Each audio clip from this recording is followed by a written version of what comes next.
Good day everyone, my name is BEEB2023 and my matrix number is 278680. We are from A202 BEEB2023 Macroeconomic Group B. Our group project topic is Economic Growth and Living Standard in Malaysia. Now, I would like to introduce about economic growth and living standard. Economic growth could be representing the process for which a country's income grows over time or an acceleration in provision of commodity for a period of time. Actually, the measurement must be made without taking into account inflationary effects. Therefore, a good economic growth brings a lot of profit to surroundings. For instance, employee can expend more money to hire more workers, while the consumption aggregate will be increased. This is due to the higher income as a result of the increased workforce. We can conclude that the intensity and the growth sequence are crucial for poverty reduction. Purchases drive increased economic growth. Hence, economic growth Malaysia can be measured by the GDP, which is the gross domestic product. It takes into the consideration economic activity of the region and includes all goods and services for sale. GDP is a remarkably challenging task to measure correctly and efforts to allow relations around the boundary. Besides that, living standard is an indicator of a national or provincial economy implemented properly. It can define the level of utility manufactured and place ordered by an individual.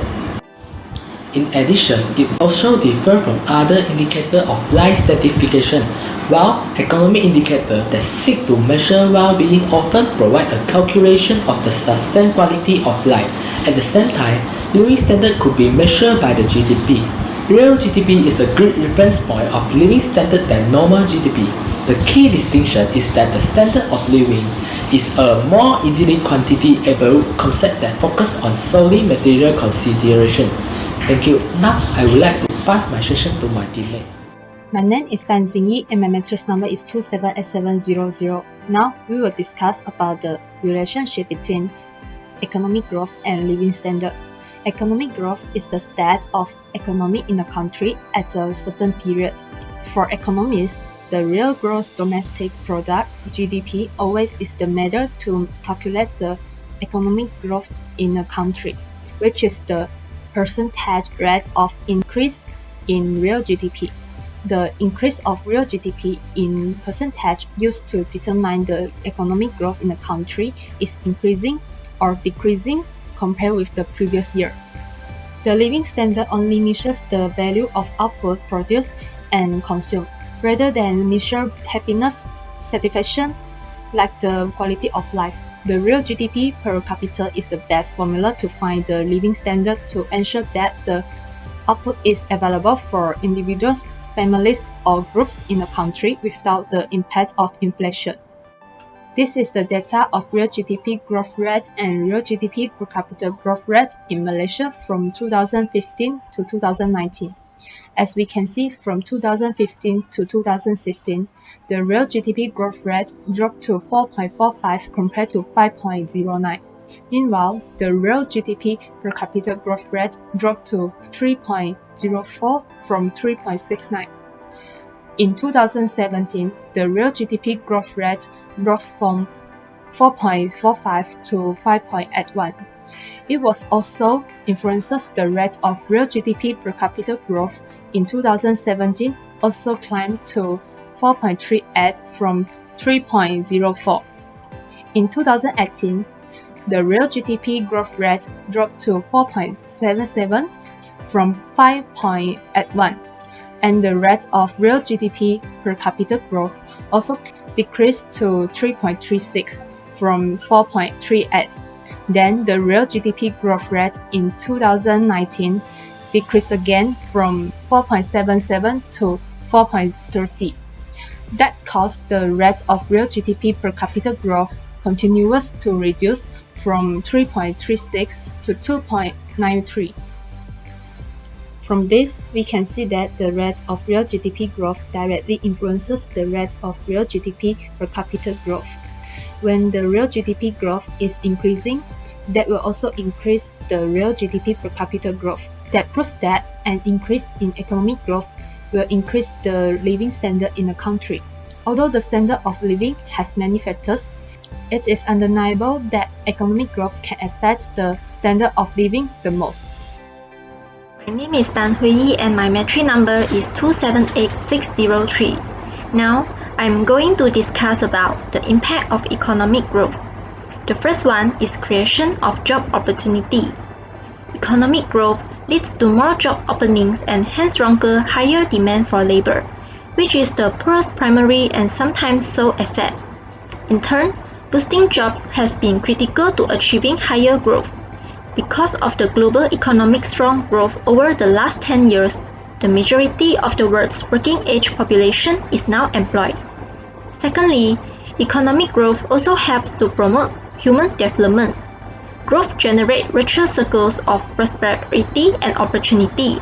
Strong growth and employment opportunity improve incentive for families to invest in education by sending their children to school. This may lead to the emergence of a strong and growing group of entrepreneurs, which will generate pressure for improved governance.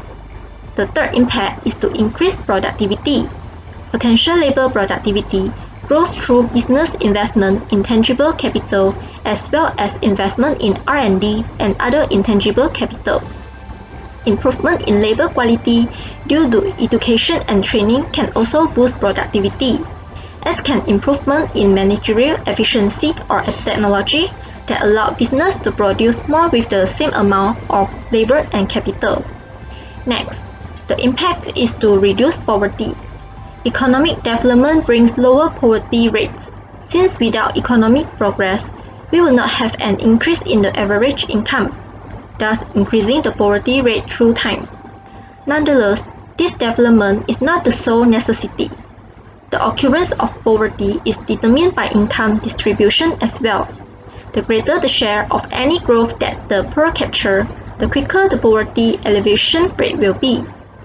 Apart from positive impact, economic growth also brought some negative impact. The major disadvantage of economic growth is the inflation effect. Economic growth will cause aggregate demand to increase. If aggregate demand increases faster than the increase in aggregate supply, then there will be an excess demand but a shortage in supply in the economy. Hence, producers will tend to increase the price, and this situation is known as inflation. Economic growth will also cause the environmental problems. During economic growth, factories will operate for a longer time to increase the production output. So this will lead to the increase in the emission of carbon, which then cause the air pollution. Many forests will be destroyed to build factories in order to increase output. This action has then destroyed the habitats for plants and animals and also caused climate change. A very good day to my macroeconomics lecturer, Mr. Che Engku Manso. My name is Yap Yun Lun, metric number 279231. Today, I will be presenting about Quality of Life Index of Malaysia. Quality of Life Index is a distinctive methodology that connects the finding of subjective life satisfaction surveys to quantitative determinant of quality of life in different countries developed by the Economics Intelligence Unit. According to Numbeo, a crowdsourced global database, Malaysia was ranked 52 with a quality of life index of 116.49 among 83 countries. There are three determinants of quality of life index that is related to macroeconomics that I'm going to talk about, which were job security, income distribution, and purchasing power parity. Firstly, job security. During 2007 to 2008, Malaysia was involved in the global financial crisis. During year 2009, the GDP has shrunk by 1.514% and the unemployment rate rises to 3.69% from 3.34%, recording the highest unemployment of Malaysia from year 1999 to year 2020. The COVID-19 pandemic has caused a majority of non-essential business to close down and people are encouraged to remain at home. The performance of the Malaysia economy will drop sharply as most non-essential firms close and the unemployment rate will rise drastically. Next, income distribution. Poverty and income inequality are the two most important problems faced by Malaysia. From 1971 to 1990, Malaysia government has adopted the new economic policy with the aim of promoting the country's development. The new economic policy has two main strategies: reducing and eliminating absolute poverty and restructuring the society to correct economic imbalance. Currently, the new economic model is the latest long-term strategy, which will run from 2010 to 2020. The new economic model is considered to be the key of Malaysian government's effort to radically change the country's sluggish economic condition in the 21st century. Lastly, purchasing power parity. Purchasing power parity is a macroeconomic principle that helps you to measure the buying power of different world currencies. Malaysia's purchasing power is decreasing throughout the year from 2008 to 2019. The cause of lower in purchase power could be influenced by the government policies, disaster, and inflation. The government has announced an economic plan called Share Prosperity Vision 2030. The Share Prosperity Vision seeks to ensure a better quality of life for all Malaysians by 2030. The strategy focuses on increasing Malaysia's purchasing power and closing income gap through ethnicities, region, and supply chain. That's all from me. Thank you for listening. In conclusion, the growth of Malaysia's economy has brought an obviously change to the living standard of Malaysians. To find the living standard of Malaysians, real GDP is more suitable than nominal GDP. From 2015 to 2020, the rate of real GDP growth in Malaysia and the rate of real GDP per capita growth was reached 5.81% and 4.38% respectively in 2017. Both are the highest rate in these 5 years.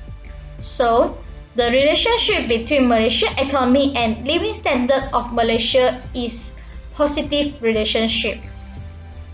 Quality of life index will be affected by the economic growth and employment rate. Housing bubble burst in 2007, COVID-19 pandemic, and poverty and income inequality are the main effects to the economic growth and employment rate. Therefore, government is very important in affecting the growth of Malaysia's economy. For example, government can expand fiscal policy, which is reduce tax and increase spending to reduce recession. So, SME no need to pay a higher tax and they will recruit more employees. SME will recruit more employees, it can reduce unemployment rate of Malaysians and real GDP increase. Because of output increase, the rate of crime also will reduce, living standard of Malaysians will become better. So, if government try to improve the economy of Malaysia, and Malaysia can be closer to the developed country, because the living standard of Malaysians will have a good quality. Thank you.